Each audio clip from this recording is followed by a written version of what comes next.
안녕하세요. 꿈라디오 도윤에 오신 것을 환영합니다. 저는 서울에 살고 있는 평범한 40대 남성입니다.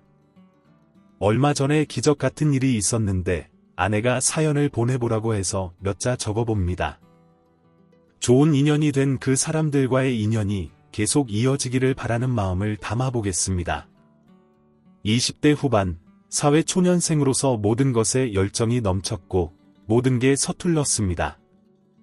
부모님의 성화에 따라 대학을 졸업했지만 그닥 좋지 않은 대학교를 좋지 않은 성적으로 졸업했고 작은 회사에 입사했습니다.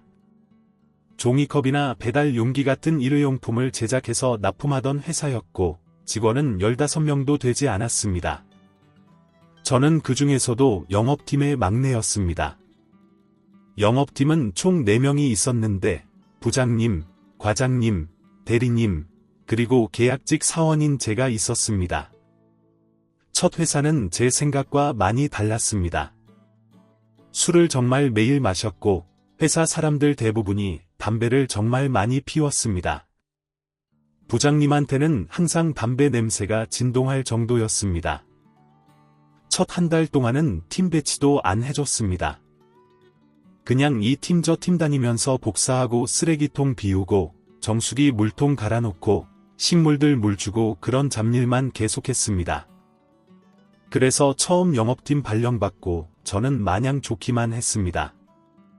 한 달 동안 지켜본 바로는 영업팀이 가장 바빠 보였는데 그게 뭔가 멋있어 보였습니다.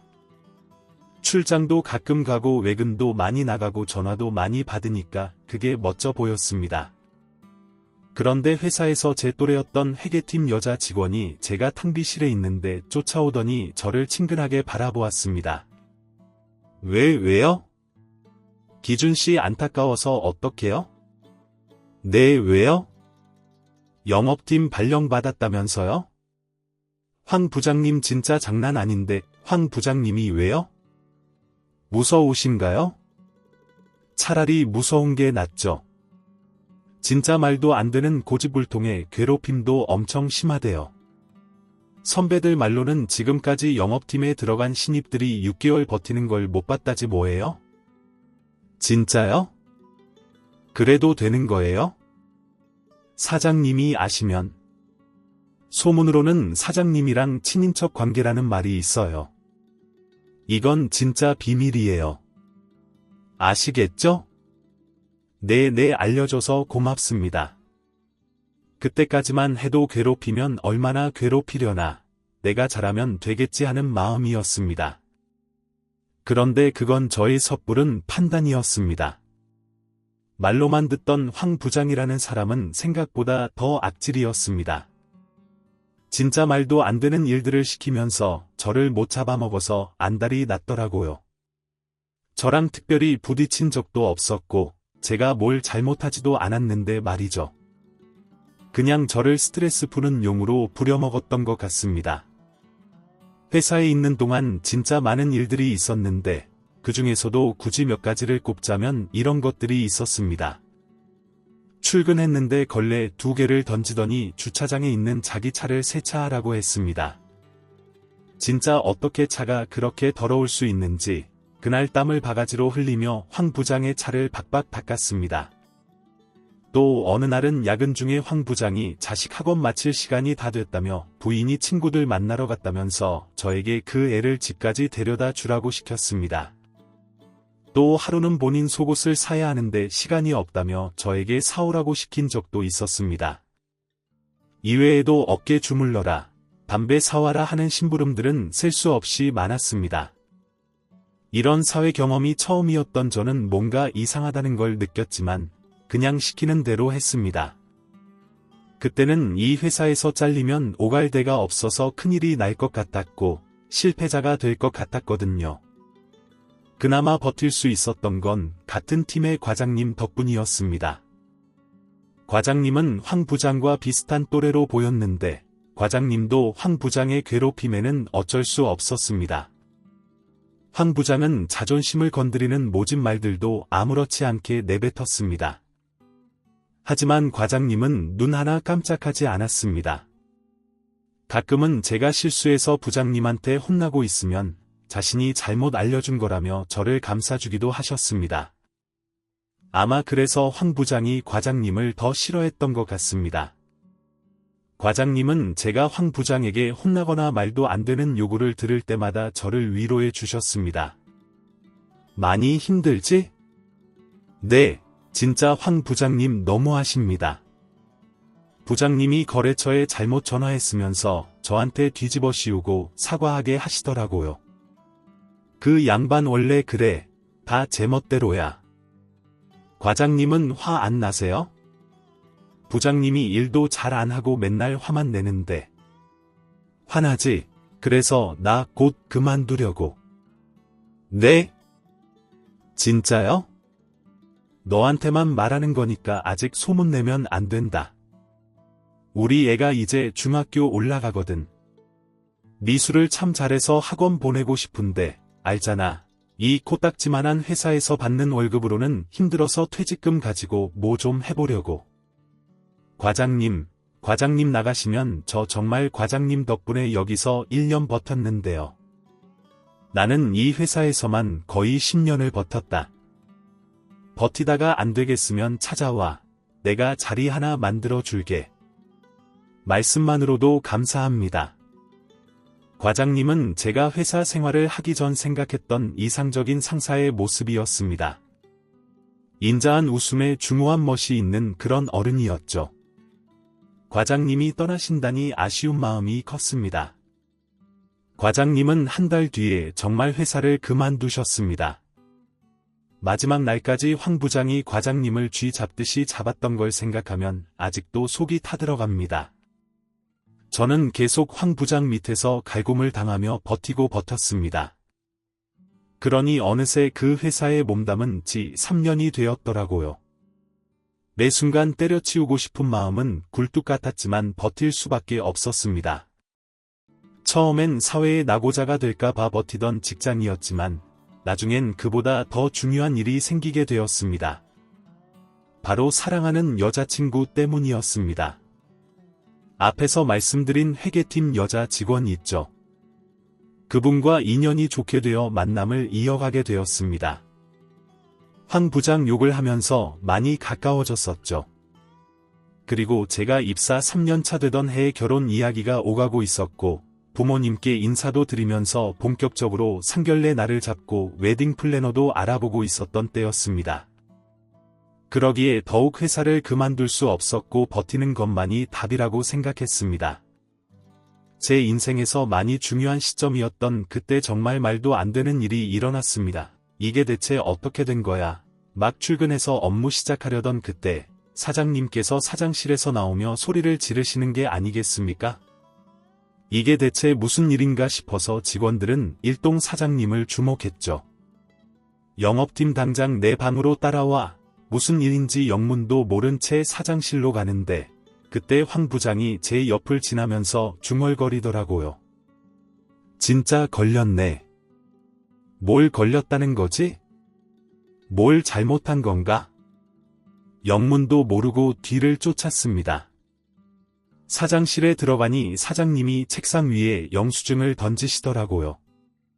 수십 장의 영수증을 멀뚱히 보고 있는데 사장님이 충격적인 말을 했습니다.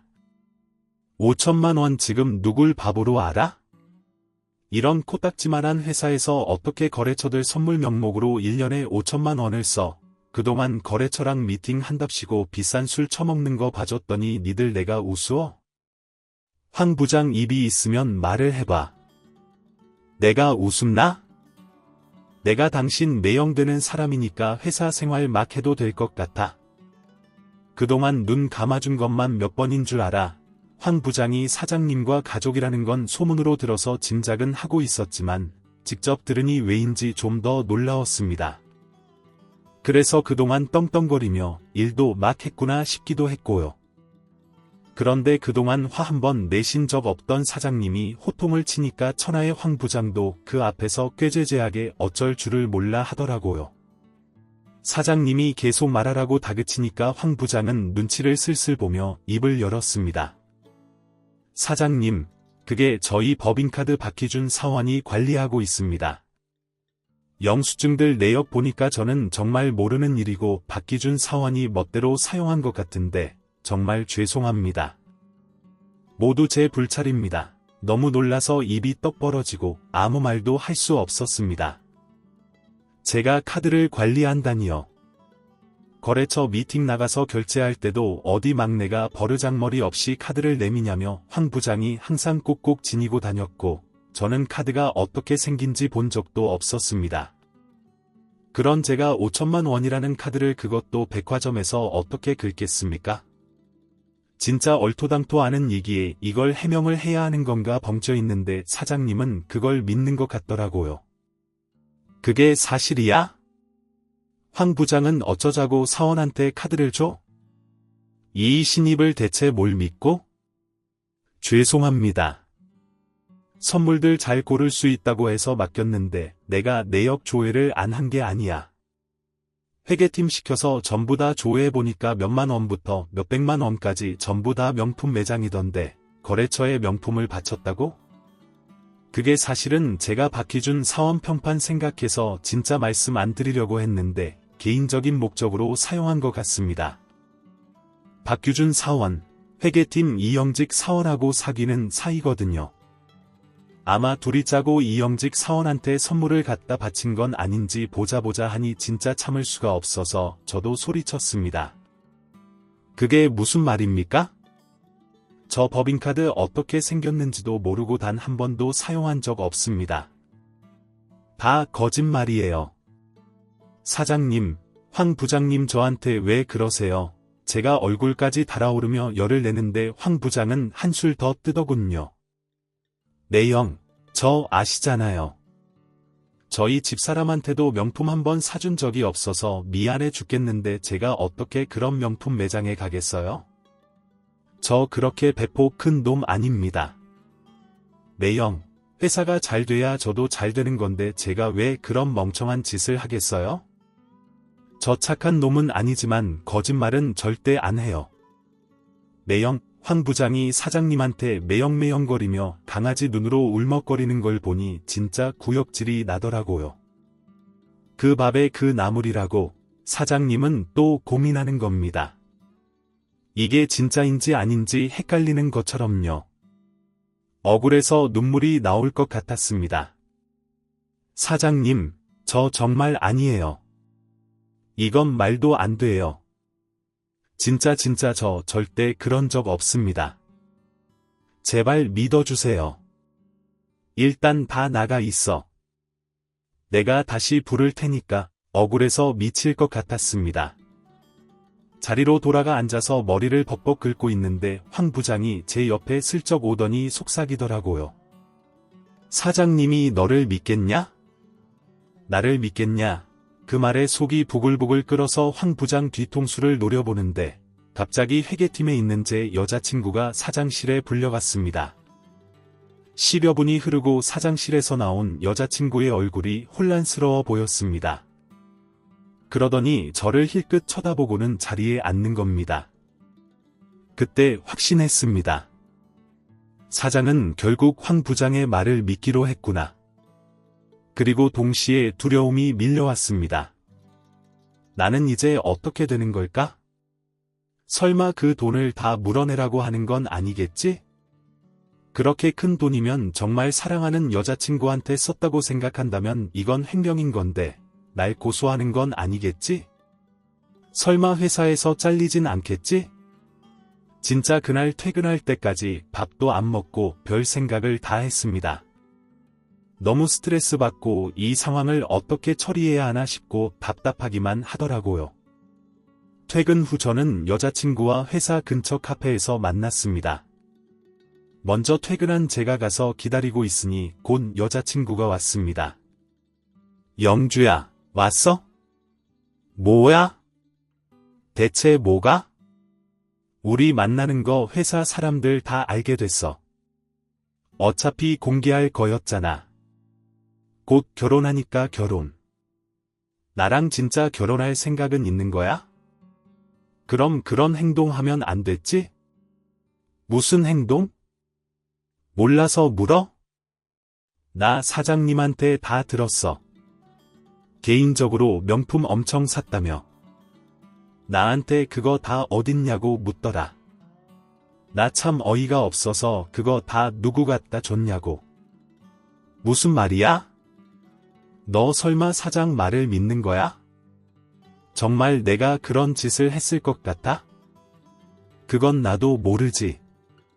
어디 딴 여자가 있어서 그걸 다 갖다 바쳤는지 어쨌는지. 영지야, 나 진짜 아니야. 그거 다 황 부장이 쓴 돈이야. 나 잘 모르겠어. 우리 생각할 시간 좀 갖자. 나원 참, 아니라고 해도 믿지 않는데 어떻게 해야 할지 모르겠더라고요. 여자친구는 깊은 한숨을 쉬더니 자리를 떠났습니다. 이게 갑자기 어떻게 된 일인지 이해할 수가 없었습니다. 그리고 이틀 뒤 더 이해할 수 없는 일이 일어났죠. 출근한 지 얼마 안 되었는데 사장님이 사장실로 저를 부르더라고요.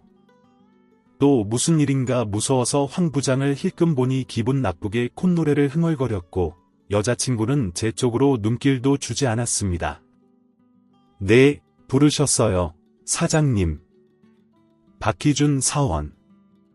우리 회사 들어온 지 얼마나 됐지? 이제 3년 차입니다. 그래, 반성은 충분히 하고 있고. 사장님, 저 정말 아닙니다. 황 부장님이. 됐네. 황 부장하고는 내가 따로 얘기 다 했어.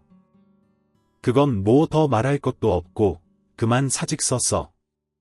네? 사직서라니요. 사장님 저 진짜 아니라니까요. 황 부장님이 거짓말하는 거라니까요. 저 카드 본 적도 없어요. 그 매장들에 전화해 보셨어요? CCTV는 보셨어요? 뭐? CCTV? 내가 왜 이딴 일에 그런 수고를 해야 하나? 당신 같은 직원 하나 자르면 그만인데. 사장님, 이거 부당해고입니다. 전 억울해요. 뭐? 횡령죄로 고소 안 하는 걸 다행으로 여겨. 어디서 큰 소리야? 사장님, 저 진짜 아니라고요. 아니에요. 황 부장 저 인간이 명품 다 산 거라니까요. 황 부장은 절대 그럴 사람 아니야. 내 형이 내가 잘 알아. 내 동생한테 명품도 못 사주는 월급쟁이가 어떻게 그런 일을 벌여? 너 당장 나가. 모두 저를 외면했습니다. 사장실에서 쫓겨나듯 나온 저는 진짜 더러워서 더는 못 있겠다 싶어 짐을 챙겼습니다. 모두 힐끔거리며 눈치만 볼 뿐 아무도 제 편을 안 들어주더라고요. 여자친구도 마찬가지였습니다. 황 부장은 어느새 자리를 비우고 없었고요. 참을 수가 없었던 저는 황 부장이 주차장에 갔다는 대리님의 말에 짐을 챙겨 주차장으로 내려갔습니다. 황 부장이 자기 차 옆에서 깔깔거리며 통화를 하는데 참을 수가 없더라고요. 저는 가지고 있던 쓸모도 없는 짐들을 황 부장한테 와르르 쏟아버렸습니다. 너 뭐야, 이 새끼야? 내가 뭘 그렇게 잘못했습니까? 내가 뭘 어떻게 했길래 못 잡아먹어서 안달이더니 내쫓기까지 해요. 그 돈 다 부장님이 쓰신 거잖아요. 뭐라는 거야? 증거 있어? 법인카드 부장님이 가지고 계시잖아요. 그게 증거 아니면 뭡니까? 야, 나 지금 기분 좋거든. 괜히 거슬리게 하지 말고 그냥 가라. 응, 못 갑니다. 내가 뭘 잘못했길래 대체 뭘 잘못했는데 회사에서 잘려야 되냐고 말해줘. 내가 널 싫어하는 이유 같은 게 있겠냐? 나는 그냥 너 생긴 게 마음에 안 들어. 내 목소리도 듣기 싫고. 황 부장은 피식 웃으면서 말하고는 또박또박 갈 길을 갔습니다.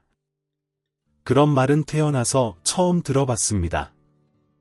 차라리 뭔가 콕 집어서 잘못한 일이 있다면 수긍이라도 할 텐데 이유 없이 싫다니 내가 그런 사람인가 싶으면서 갑자기 마음이 쿵 떨어지는 기분이더라고요.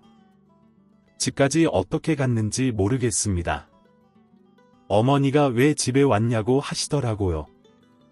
회사에서 잘렸다고 하고 방에 들어갔는데 상황을 모르시는 어머니는 뭘 잘못한 거냐고, 어떻게 했으면 잘 다니던 회사에서 잘리냐고 잔소리를 하셨습니다. 시간을 갖자던 여자친구는 그 이후로 연락이 없었습니다. 제가 연락을 해도 받지 않아서 회사 앞으로 찾아갔더니 저를 벌레 보듯이 보고 기겁을 하며 도망치더라고요. 그렇게 이별을 당했습니다. 회사 동료들도 가족들도 여자친구였던 사람도 아무도 저를 위로해주고 이해해주지 않았습니다. 사회에서 낙오자가 된 것 같아서 정말 우울증이 오는 것 같았습니다. 맨날 어머니의 잔소리를 들으면서 방에 틀어박혀서 술만 먹었습니다. 회사 막 잘리고 초반에는 일어서 보려고 나름 노력했었습니다. 그런데 면접 보러 가면 전에 다니던 회사에서 왜 나왔냐고 묻더라고요. 그때마다 할 말이 없었습니다. 그리고 보통 회사 새로 들어가면 전에 다니던 회사에 다 전화해본다고 하더군요. 무서웠습니다. 사장이 분명 횡령해서 내쫓았다 할 테니까요. 그리고 황 부장이 마지막에 주차장에서 했던 말도 자꾸 생각났습니다.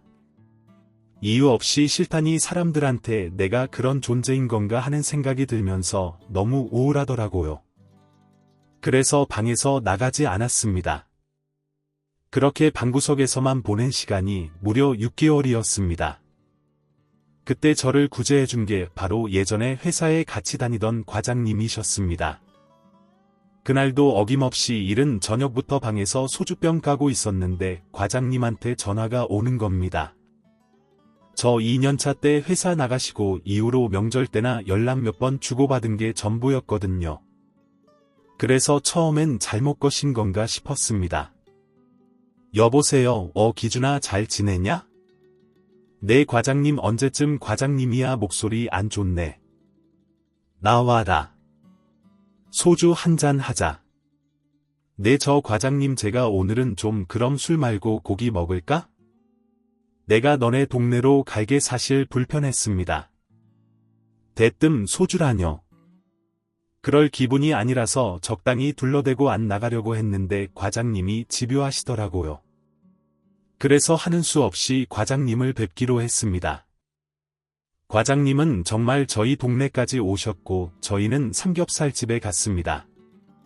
335 모여있는 양복 입은 회사원들 사이에서 추리닝에 슬리퍼를 신은 제가 더욱 초라하게 느껴져서 괜히 나왔다 싶었습니다. 잘 지냈냐? 얼굴이 안 좋네. 네, 그냥 뭐 얘기 들었어? 개발팀 이 과장하고 며칠 전에 만났거든. 순간 움찔했습니다. 개발팀 이 과장님하고는 마주치면 인사만 했던 사이였거든요. 그분이 저에 대해 어떻게 말씀을 하셨을지. 회사 사람들 다 내가 그런 짓을 했다고 믿고 있을 텐데 얼마나 내 흉을 봤을지. 우리 과장님은 그런 나를 어떻게 생각하고 왜 불러내신 건지 걱정이 되었습니다. 제가 아무 대답 안 하니 과장님은 빈제 술잔을 채워주셨습니다. 황 부장 짓이지. 네, 회사 사람들 다 네 짓 아니라는 거 안 돼. 네 정말요? 그래 그런데 너도 봤다시피 사장이 황 부장을 엄청 믿잖아. 그 틈이 없는 거야. 그래서 너 그런 일 당했을 때도 아무도 내 편 못 들어준 거고 다 알아. 회사가 어떻게 돌아가는지 얼마나 엉망인지 나는 그 꼴 보고 참고 참다가 더 못 버티겠어서 나온 거고 고생 많았다.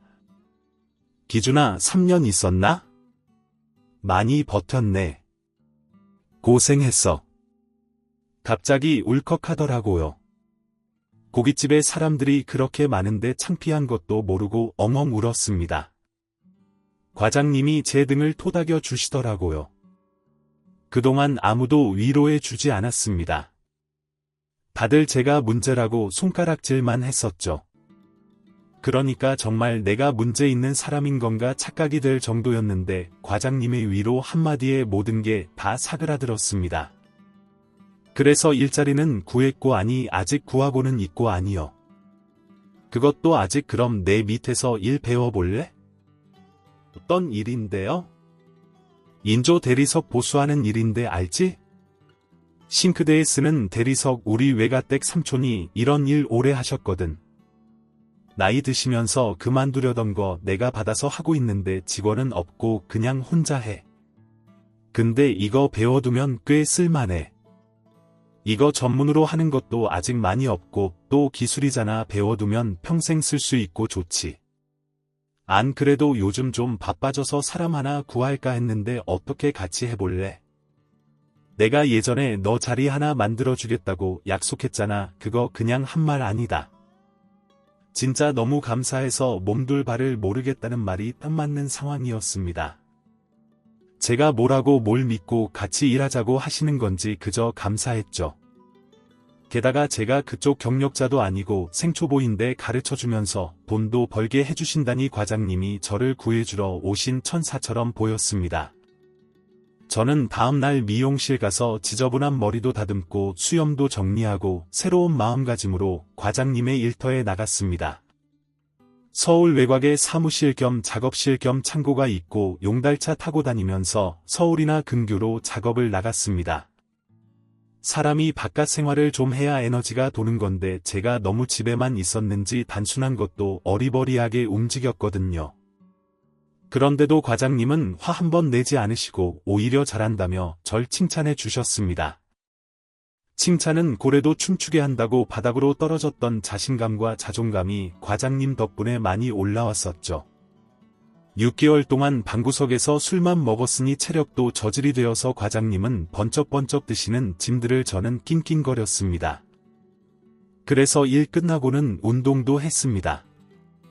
확실히 운동을 하니까 개운해지고 잠도 잘 오는 것 같고 사람이 멀끔해지는 것 같더라고요. 과장님과 일하는 건 정말 재밌었습니다. 저한테 현장직이 잘 안 맞을 것 같아서 걱정했는데 생각외로 작업하는 것도 재밌더라고요. 제가 공부도 그저 그랬고 딱히 잘하는 건 없었지만 섬세한 편이거든요. 그래서인지 보수할 때 좀 더 꼼꼼하게 할 수 있었고 덩달아 고객들의 만족도도 높아졌습니다. 과장님 덕분에 몰랐던 제 적성을 찾게 된 거였죠. 그렇게 과장님 밑에서 일 배우다가 좋은 여자 만나서 결혼도 했습니다. 사실 이전 이별이 너무 크게 다가왔던지라 새로운 사람을 만나는 게 조심스러웠거든요. 그런데 정말 운명처럼 아내가 제게 나타났습니다. 일 시작하고 1년 차쯤 되었을 때 과장님이 배탈 났다면서 저한테 먼저 현장 가 있으라고 하시더라고요. 그래서 먼저 갔는데 서울에 있는 한 예쁜 주택이었습니다. 서울에 이런 집도 있구나 감탄하면서 들어갔는데 제 또래의 어여쁜 아가씨가 웃으면서 나오더라고요. 그게 바로 아내였습니다. 작은 마당의 나무들과 꽃들과 아내의 웃는 모습이 어우러지면서 그 장면이 너무 아름답더라고요. 그때 뭔가 느낌이 팍 왔습니다. 이 여자랑 결혼할 것 같다는 느낌이었죠. 과장님이 좀 늦으셔서 아내가 타주는 차 마시면서 이런저런 얘기를 했습니다. 그때 저는 아내한테 완전 반해버렸죠. 그래서 하루면 끝날 작업이었는데 제가 과장님한테 장비 안 챙겨왔다고 거짓말하고 이틀을 나갔습니다. 사실 장비가 제 차에 다 있었는데 아내를 한 번이라도 더 보고 싶었던 저의 거짓말이었죠. 이튿날이 되었는데 심장이 쫄깃하더라고요. 오늘이 작업 끝인데 어떻게 해야 하나 싶어서요. 심지어는 작업을 망쳐버릴까도 생각했습니다. 그런데 저희 과장님 눈치가 엄청 빠르시거든요. 작업 거의 끝나갈 때쯤에 저한테 그러시더라고요. 자네가 마무리하고 퇴근해. 네, 오늘 작업실 가서 할 거 있다고 하지 않으셨어요? 급한 것도 아니고 혼자 해도 충분해. 내일 보자고. 분명 급하니까 얼른 끝내고 가자고 아침에 하셨던 것 같은데 과장님은 슬그머니 자리를 비켜주셨습니다. 그래서 그날 다 끝내고 아내한테 저녁밥 같이 먹자고 데이트 신청을 했고 아내도 좋다고 하더군요. 그렇게 몇 번 데이트하고 사귀게 되었습니다. 아내는 그 예쁜 집에서 할아버지랑 둘이 살고 있었습니다. 아내의 부모님이 지으신 소중한 집이었는데 사고로 두 분 다 돌아가시고 남은 가족은 할아버지뿐이라고 하더라고요. 그게 저희가 좀 더 결혼을 빨리 하게 된 이유 중 하나이기도 했습니다. 만난 지 딱 1년째 되던 날 결혼식 올렸거든요. 67개월 무렵부터 결혼 준비 시작한 거였죠. 주례는 저희 과장님이 봐주셨고 저는 결혼 후 곧장 아내의 집에서 할아버지 모시며 같이 살게 되었죠. 참, 이 무렵에 듣게 된 소식이 있었습니다. 결혼 준비하면서 하객 몇 명 부를지 얘기하는데 제가 딱히 부를 사람이 없더라고요. 그래서 고민하다가 전 직장에서 같이 일했던 대리님한테 연락을 해봤습니다. 대리님도 그때 황 부장 밑에서 버티느라고 엄청 힘들어했거든요. 대리님이 황 부장 기분 맞춰주면서 팀 분위기도 좀 풀고 그랬습니다. 저 퇴사하던 날 대리님이 출장 가 있어서 인사도 못하고 나왔었거든요. 이후 전화로 인사를 대신했었죠. 제가 결혼한다는 소식을 들은 대리님은 너무 축하한다고 해주셨고 그날 저녁 저희는 간단하게 한잔 하기 위해 만났습니다. 그래서 과장님 밑에서 일을 한다고 내 1년 반 정도 됐어요. 진짜 2년이네. 과장님이 기준 씨를 많이 챙기긴 했지. 맞아. 기준 씨 나가고 회사 뒤집어졌던 거 알아? 네. 왜요? 기준 씨 나가고 석 달쯤 뒤였나? 출근한 지 얼마 안 된 아침이었는데 누가 황상만 하면서 들어오더라고. 황 부장 깜짝 놀랐어. 뭐야? 누구야 하는데 글쎄 사모님인 거야. 황 부장 사모님이요. 그래, 그렇게 점잖으신 사모님이 계속 황상만 야 이 새끼야 하면서 성큼성큼 들어오더라고. 근데 그 뒤로 누가 따라왔는지 알아? 사장님이 오더라고. 황 부장네 사모님이 사장님 동생인 건 알지? 그래서 황 부장이 고등학교도 졸업 안 했는데 우리 회사에서 일했던 거고 아무튼 그 남매가 둘 다 화가 잔뜩 나서 성큼성큼 오는데 회사 사람들이 다 하던 거 멈추고 쳐다만 봤지. 근데 황 부장이 그 사람들을 보더니 일어나서 어쩔 줄을 몰라 하더라고. 찔리는 게 있는 것처럼 사모님이 황 부장한테 다가오더니 글쎄 냅다 머리채를 잡더라. 그러면서 하는 말이 황 부장이 불륜을 했다는 거야. 너희 새끼 나한테는 립스틱 하나 사준 적 없으면서 그년한테는 명품을 있는 대로 갖다 바쳤냐고. 그것도 자기 오빠 돈인 법인카드로 그 질라를 한 거냐고 하면서 얼마 없는 황 부장의 머리카락을 흔드는데 내 속이 다 시원하더라. 나 사실 그전부터 조금 눈치채고 있었거든. 맨날 회사에서 카톡하고 전화하는데 그걸 모를 수가 있어. 그래서 어떻게 되는데요? 어떻게 되긴 회사 잘리고 이혼당했지. 기준씨만 억울하게 됐지. 뭐 아니에요. 차라리 잘 됐죠. 뭐 더러운 꼴 안 보고 나와서 과장님 덕에 자리도 잡았으니까요. 그래 좋게 생각하자고. 나도 그때 자리에 있었다면 뭐라고 편 들어줬을 텐데 미안하게 됐지. 뭐 사실 그렇게 싫어했던 황 부장이 그런 꼴을 당했다는 얘기를 들었을 때 샘통인 마음이 먼저 들 줄 알았는데 뭔가 썩 그렇진 않더라고요. 고작 그런 것 때문에 내가 잘린 건가 화도 좀 나고 또 한편으로는 과장님과 만나게 되어서 정말 다행이다 싶기도 했고요. 아무튼 그렇게 과장님 밑에서 5년 정도 일을 했습니다. 그 사이에 저는 결혼도 하고 아이도 낳고 돌잔치도 했죠. 물론 항상 과장님이 함께 하셨고요. 그러던 어느 날 과장님께서 좀 어두운 얼굴로 저를 부르셨습니다. 저 미안한데 일을 다음 달까지만 해야 할 것 같아. 네, 왜요? 무슨 일 있으세요? 그게 아내가 좀 아프다네. 내 사모님이요. 왜요? 어디가 아프신데요? 암이라는데 심한 건 아니고 초기야. 초기 수술하면 괜찮아진대. 근데 내가 그동안 일하느라 너무 우리 가족을 못 돌본 것 같더라고. 딸도 성인이고 곧 집 계약도 끝나서 전세금 빼서 공기 좋은 곳 가서 아내랑 둘이 살까 해. 미안하네. 갑자기 이렇게 되어서 아니에요. 사모님 건강이 우선이죠. 내가 뭐라도 해주고 가고 싶은데 내가 가진 것도 없고 이 건물도 내 것이 아니라 대신 이 안에 있는 기계들이랑 자재들 필요하면 다 가져가게. 내가 마지막으로 해줄 수 있는 게 이것뿐이네. 사실 혼란스럽지 않았다면 거짓말이었습니다. 저는 처자식이 있는 가장이었으니까요. 그때 제 딸이 3살이었거든요. 아내랑 어떻게 하면 좋을까 고민하다가 제가 그래도 이제 과장님 없이 혼자 이 일을 할 수 있는 정도가 되었으니 제가 한번 차려볼까 했습니다. 아내도 그렇게 하라고 했고 저는 일단 시작해보자는 마음으로 사업자 신청하고 창구 하나 얻었습니다. 그리고 과장님이 갖고 계시던 기계랑 대리석 자재들 전부 다 받게 되었죠. 사실 그 기계들도 수천만 원이었거든요.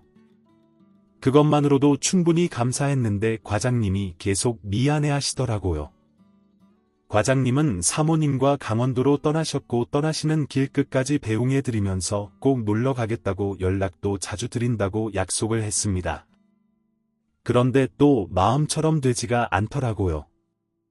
오픈한 지 얼마 안 되었는데도 의뢰가 많이 들어왔고 너무 바빠서 사업장 연지 한 달 만에 직원까지 뽑아서 일을 했습니다. 가끔 전화로 안부를 여쭈었지만 나중엔 그마저도 뜸해지게 되더라고요. 그러다가 과장님 전화번호가 바뀌었는지 연락이 되지 않았고 그렇게 과장님과 연락이 끊기게 되었습니다. 그 후로 시간이 많이 흘렀고 바로 작년 겨울이었습니다.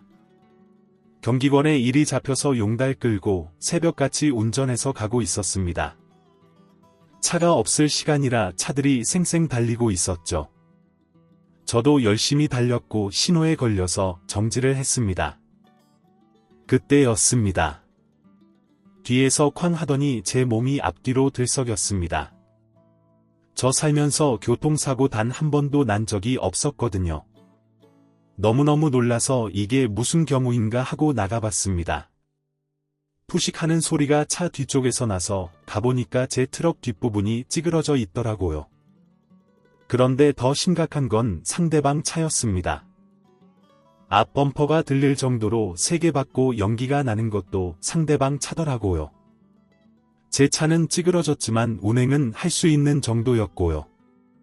얼른 보험사 부르고 있으니까 뒷차 운전자가 나오더라고요.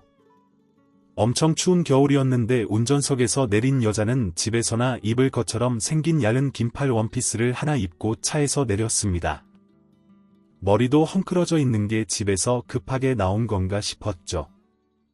그 여자는 손을 벌벌 떨면서 고개도 들지 못하고 있더라고요. 죄송합니다. 정말 죄송합니다. 정말 죄송해요. 제가 급해서 죄송합니다. 네, 보험 불렀습니다. 괜찮아요? 보험 부르셨어요? 네, 아니요. 저 아직요. 보험 맞아. 보험 핸드폰이 어디 있더라. 괜찮으세요? 저희 딸이 너무 아파서 급하게 가고 있었거든요. 어떡하지? 저 일단 보험사에 연락할게요. 죄송합니다. 잠시만요. 핸드폰이 차의 여자는 계속 울먹이는 목소리로 횡설수설하며 손도 벌벌 떨고 있더라고요. 저는 일단 이 여자분을 안정시키는 게 우선이겠다 싶어서 여자분의 손목을 잡았습니다. 저기요. 운전자분 저 보세요. 괜찮으신 거 맞아요. 보험사 제가 불러드릴게요.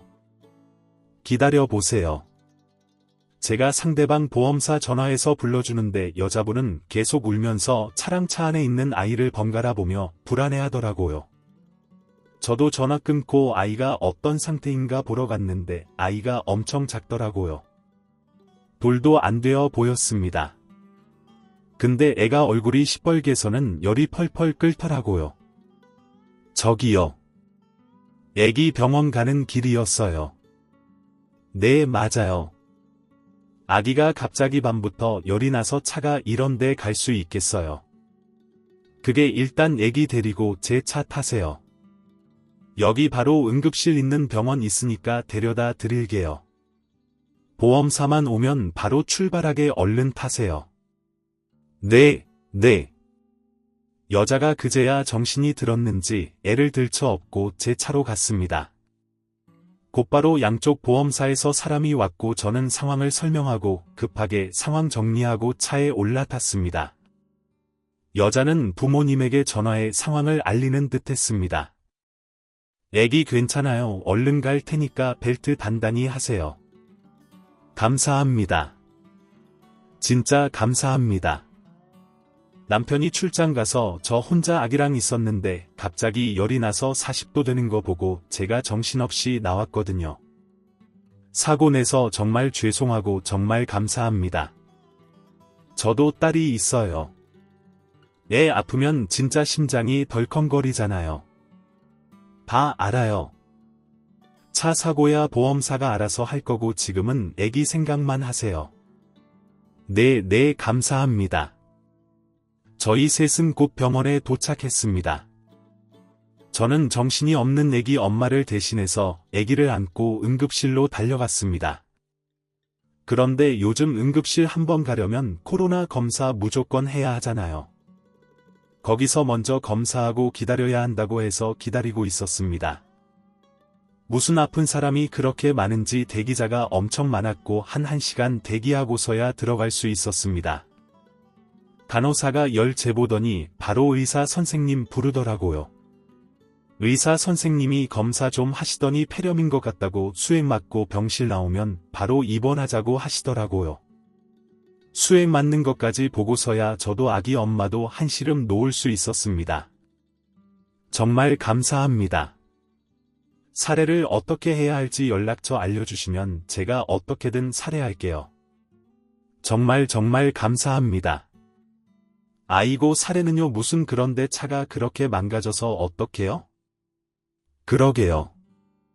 그래도 아이가 괜찮으니까 다행이죠. 모 여자는 제가 괜찮다는데도 응급실 출구까지 저를 바래다 주었습니다. 그때였습니다. 누군가 승희야 하면서 이쪽으로 뛰어오더라고요. 여자의 부모님으로 보였습니다. 그런데 마스크를 썼지만 여자의 부모님이 굉장히 낯이 익더라고요. 자세히 보니 과장님과 사모님이었습니다. 생각해보니 그 여자도 어디서 많이 본 것 같다 싶었거든요. 제가 과장님 따님을 고등학생 때만 봐서 알아채지 못했던 거죠. 과장님과 사모님은 저를 눈치채지 못하신 건지 두 분의 관심은 여자에게 쏠려 있었습니다. 다정이는 안에서 자고 있고 저는 잠깐 나왔어요. 오다가 사고가 나서 차를 못 쓰게 되었는데 이분이 도와주셨어요. 여자의 말에 과장님과 사모님이 그제야 제 쪽을 쳐다봤습니다. 그 동시에 눈이 동그래지셨죠. 아니 기준아 과장님 이게 무슨 인연이에요? 저희들은 다 같이 놀랄 수밖에 없었습니다. 진짜 말 그대로 기막힌 인연이었으니까요.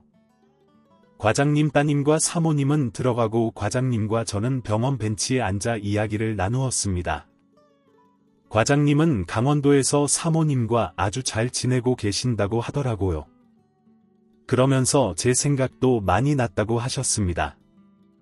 못 알려준 것도 생각나고 일은 잘하고 있나 걱정도 되었다고요. 그러다가 핸드폰으로 영업 전화가 너무 많이 와서 전화번호를 바꾸게 되었다고도 하시더라고요. 저한테 연락을 하고 싶었지만 바쁜데 귀찮을까봐 연락도 못 하셨다고 하시더군요. 저는 일하는 거 아주 잘 돌아가고 있고 직원도 있다고 했습니다.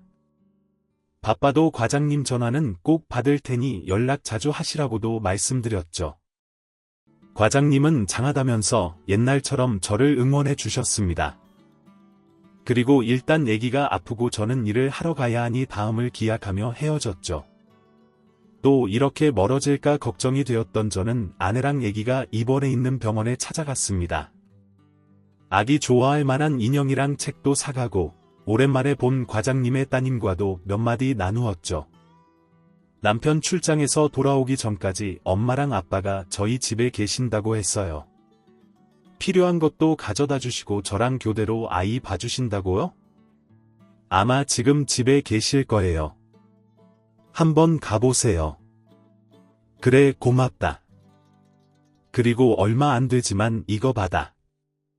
네, 이게 뭐예요?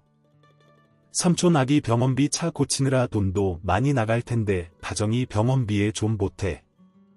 네, 삼촌 저 정말 괜찮은데. 아유 됐어.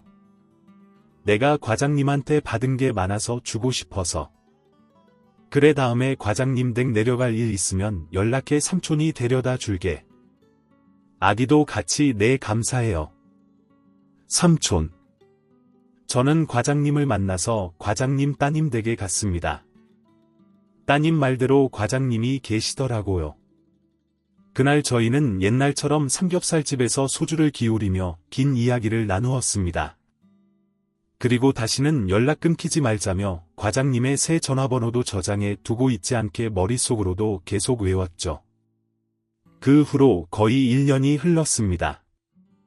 2년을 이어가자 다짐했던 과장님과 저는 여전히 연락도 하고 찾아뵈며 좋은 관계를 유지하고 있습니다. 올해 초에 제가 병원에 데려다 준 그 아기 돌잔치에도 다녀왔습니다. 그리고 얼마 전에 과장님 생신이었어서 저랑 아내랑 제 딸 과장님 따님과 그 사위, 손녀딸까지 강원도로 총출동해서 즐거운 시간을 보내고 왔습니다. 물론 사고가 난 것은 안 좋은 일이었지만 그날 그 사고는 과장님과 저의 인연을 다시금 이어주려 한 신의 뜻이 아니었을까요? 12년 항상 감사하게 여기면서 더 성실하게 살아보겠습니다. 감사합니다. 지금까지 사연 들어주셔서 감사합니다. 사연이 재밌으셨다면 구독과 좋아요를 눌러주세요. 감사합니다. 안녕히 계세요.